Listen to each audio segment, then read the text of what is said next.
भारत में कॉफी की यात्रा की शुरुआत वास्तव में कहां से हुई? क्या आपको पता है हर एक घुट के पीछे कौन लोग हैं? एक साधारण से खेत में उगाया गया कॉफी का बीज अंतर्राष्ट्रीय व्यापार कैसे बन गया? एक कप कॉफी में कितनी कहानी समा सकती है? 1950 में हमने लगभग 18,000 टन कॉफी का उत्पादन किया था और उस समय इसकी व्यापक रूप से खेती नहीं की जाती थी। आज उत्पादन 3,50,000 टन से अधिक हो गया है।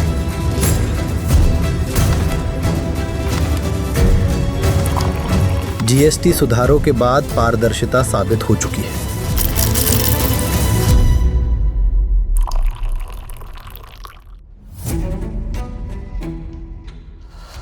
कर्नाटक मुख्य रूप से कॉफी के लिए प्रसिद्ध है। आपने बाबा बुदान की पौराणिक कहानी के बारे में जरूर सुना होगा। यमन से लौटते समय उन्होंने अपनी दाढ़ी में 7 कॉफी के बीज छुपा के भारत ले आए। इसके बाद कॉफी की खेती शुरू हुई।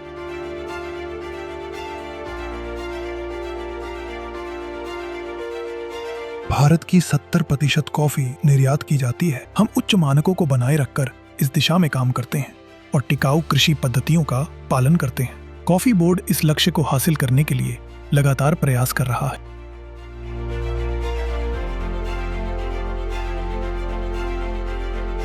मैं कॉफी का पल्प तैयार करता हूं और एक बार जब ये तैयार हो जाता है इसे थैलों में भरा जाता है जिनसे होकर ये बहता है।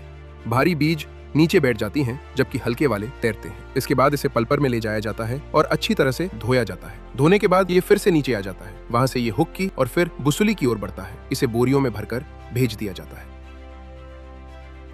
परंपरागत रूप से 100 लीटर पानी का उपयोग किया जाता था, लेकिन हमारी मौजूदा इको पल्पर विधियों के साथ केवल 30 से 40 लीटर पानी की आवश्यकता होती है। इससे लगभग 60 लीटर पानी की बचत होती है।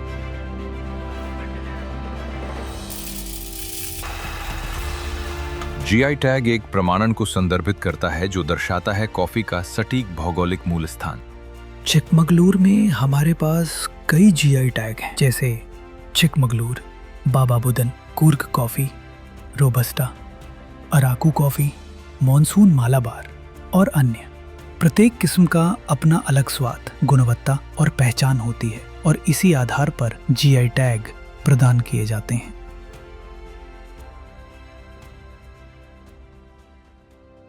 वन डिस्ट्रिक्ट वन प्रोडक्ट, ये प्रयोग मेक इन इंडिया का ही एक प्रकार से मजबूत विस्तार है। केंद्र सरकार की एक पहल है। इसे एक जिला एक उत्पाद कहा जाता है।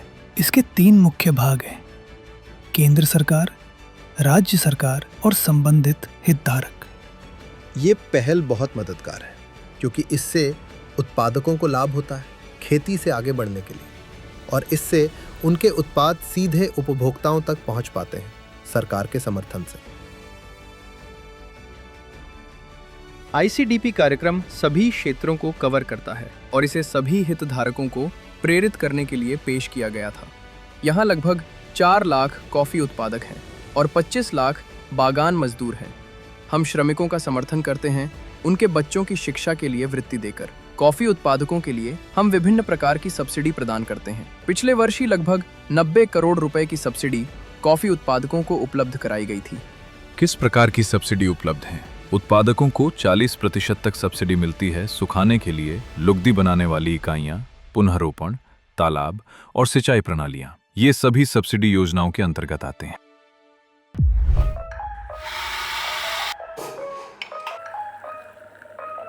आजकल के युवा कॉफी को ज्यादा पसंद करते हैं कई कारणों से, और पूरे देश में कैफे देखे जा सकते हैं। कैफे में जाने और कॉफी पीने वाले युवाओं की संख्या में स्पष्ट वृद्धि देखी जा रही है।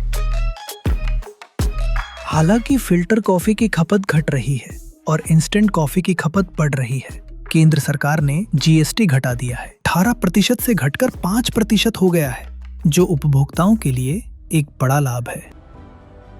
जब भारत अपनी स्वतंत्रता के 100वें वर्ष में पहुंचेगा तो भारतीय कॉफी उत्पादकों का दृष्टिकोण 7 लाख टन उत्पादन तक पहुंचने का है और अंतर्राष्ट्रीय स्तर पर 30,000 से 40,000 करोड़ रुपए का निर्यात करना। ये कॉफी बोर्ड का दृष्टिकोण है और हम इसे हासिल करने की दिशा में काम कर रहे हैं।